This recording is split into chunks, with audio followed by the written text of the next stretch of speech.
everybody, this is Soul Train with a microphone this time, so hopefully you won't mind actually listening instead of reading through huge chunks of text. So, why part 4.1?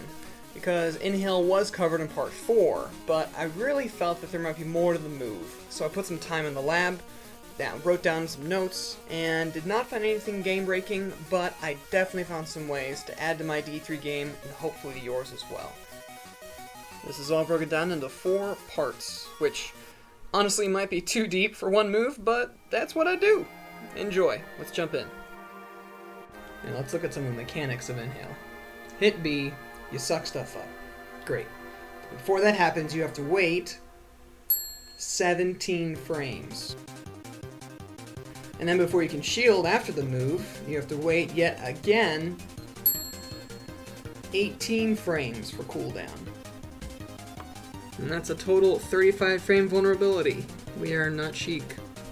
So you can use the win box to pull them in, turn around, and spit them out. Now, mashing determines spit distance. So you can see right here, without any mashing in the opponent's part, it's about 2/3 of final destination.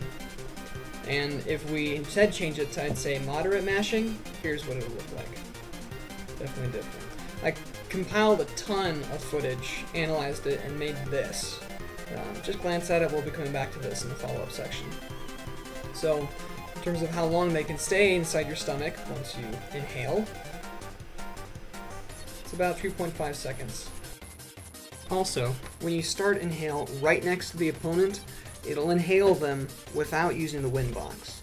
This is the fastest way to use the move, and by far the safest. So generally, this is what you want to aim for, unless you're trying to bait out a spot dodge or a roll. Finally, know that there is nothing Dedede can do to reduce or increase the amount of time that they stay inside you. See, he's jumping, and it's still about 3.5 seconds with no input. However, there is much more that affects it, and we'll go over that right now in just a quick review and recap.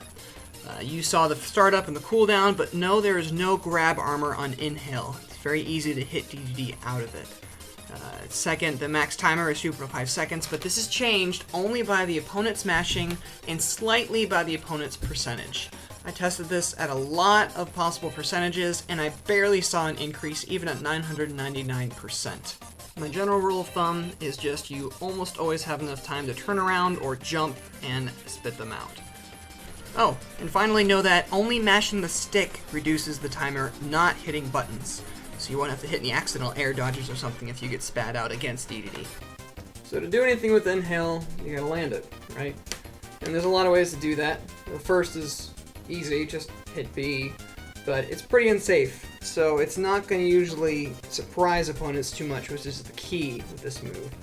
Instead, one thing you can go for is a turnaround, where you hit the other direction and then B. It's usually pretty safe. And another is B reverse, where you hit B then the other direction. You have to do that pretty quick too.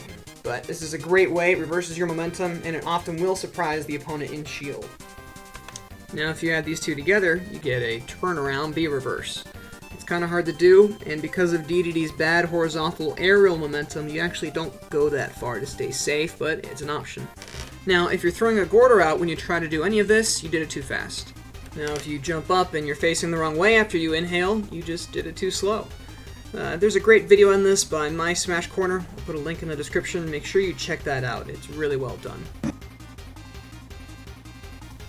All this to say, practice. It is so easy in the heat of the moment to mess up your B reverses or your turnarounds, and then you will be eating some serious punishes. And you need to be able to do this at least 10 times in a row without fail in training mode before you're ready to use it in a real match. 30 plus frames of vulnerability is not a joke, and often it can even lead to the stock. Practice up. Now you might be saying, but why should I use the inhales on opponents when it's just a slower grab when I could just do a normal grab instead? Well, I'm glad you asked. Now, we already mentioned how Inhale beats out almost all of the opponent's defensive options, but another fantastic reason to suck is because of Inhale's fantastic potential with follow-ups. Take a look at this. This is all possible distances the opponent can be spat out. You've seen this before, but now we're going to apply it and get interesting. So first, know your follow-ups. While there are many, the first and most used of your follow-ups will probably be your fair, as it covers a great distance in front of, slightly above, and slightly below you. Second, however, is U-ware. And not only can it kill, but with its great disjoint above you, it's pretty simple which one to use. You are when they're above you, fire when they're in front of you. Done, right? Well, no, because this will happen. They'll be in front of you, and you're going to wind up for the fair and get whacked in the face. Don't do this. Now, of course, the opposite could happen too. They'll be in front of you, and you're going to go for the U-ware instead. Don't do this. Don't do this junk. I have no idea why I did it. I have no excuses, you know? Okay, this time we're going to get it. This time. Okay, we get the inhale. We spit him out. Looks like he's obviously not even within follow-up range. This is what not to do. Okay, I jump out. Okay, it's easy here. We got this side B. I can U-ware. I can fair. Fuck, it's probably gonna die. All is good, right? No, I go for the dare. Yeah. Yeah, don't be me. Be you. Play Smash good. And let's look at an actual good example. Here, Rob pops out pretty early, and it looks like we can get an almost definite follow-up here. I get the feeling that he's going to want to move back, so I'm going to jump forward and fair. Success! And now for a mid-range example. Get the inhale, spit the monkey out. Oh look! We have a potential follow-up here. Let's go for it. Looks like monkey is diagonally up and in front of me, so either of my aerials will hit. But since I see him winding up with an attack of his own, I want my faster one, which in this case is U-ware on frame 10. Fair comes out on frame 13. I go with it. Here's a good example of a setup after the inhale. Boom!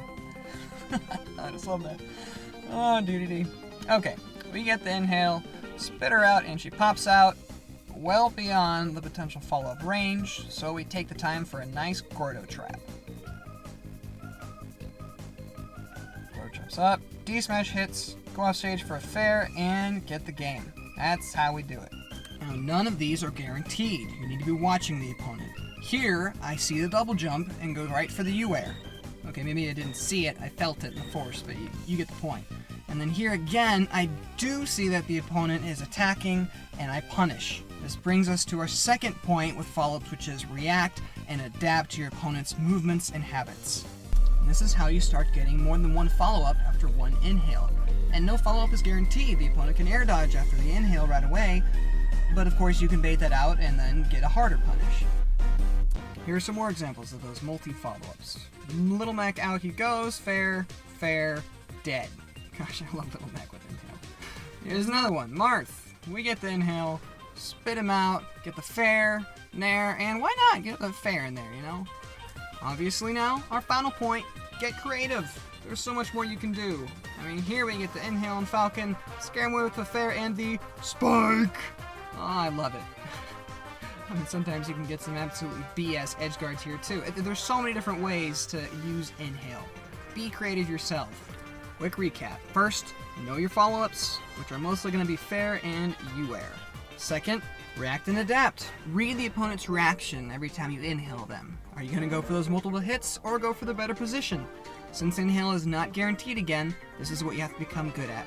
And of course, finally, get creative. Improvise on the fly. See what else works that I haven't even mentioned here. And sure to send me anything cool you come up with.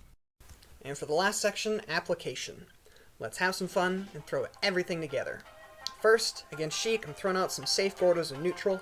You can see here I'm covering the potential reflect with fair, as per my other videos. And note that Sheik now is probably scared of Gordos and more prone to defensive options, so I B reverse an inhale and catch the red roll. Here's an even better example, more extreme. Link and I down to 1 stock each, it's a tense match. I recover, and note Link's damage here. He's definitely within kill percents if I can get a good mix-up.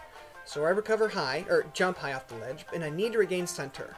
I float, and watch Link as I do this. His reaction is one of defense. So I wait for him to open, go for the B-reverse inhale, land it, and spit him off stage. I scare him away from the edge with a fair, because he popped out so far, and then I can hopefully get a good ledge setup. Link aims straight for the ledge here, so I do definitely have more than enough time for a great Gordo trap, and hopefully get the D-smash. Yes! and that's the game, all because of Inhale. Now, Inhale can definitely lead to some really wonky kills, like this one you've seen before. It just pulled the Mario off stage and dead. I love it. A few other notes here. Character specifically, Inhale actually loses to Falcon up B. Here, the F smash, and I'm going for the Inhale edge guard, and bam, loses. Good character knowledge.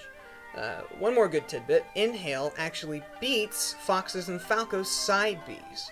This is really useful, I find, in the matchups, because the two love to recover with their side B. But overall, I really love this move. I wish they would buff it, and I really hope they do in the next patch. But until then, it is more than viable when you space it well, know the follow-ups, and even more importantly, get creative in how you read. I would love to hear what you do with the move, and even see some of the crazy kills you managed to get with it. Hopefully this video helped your Dedede game as much as it helped mine. I would love to hear any comments, suggestions, or especially anything I missed. But just let me know in the comments below. Otherwise, this is Soul Train.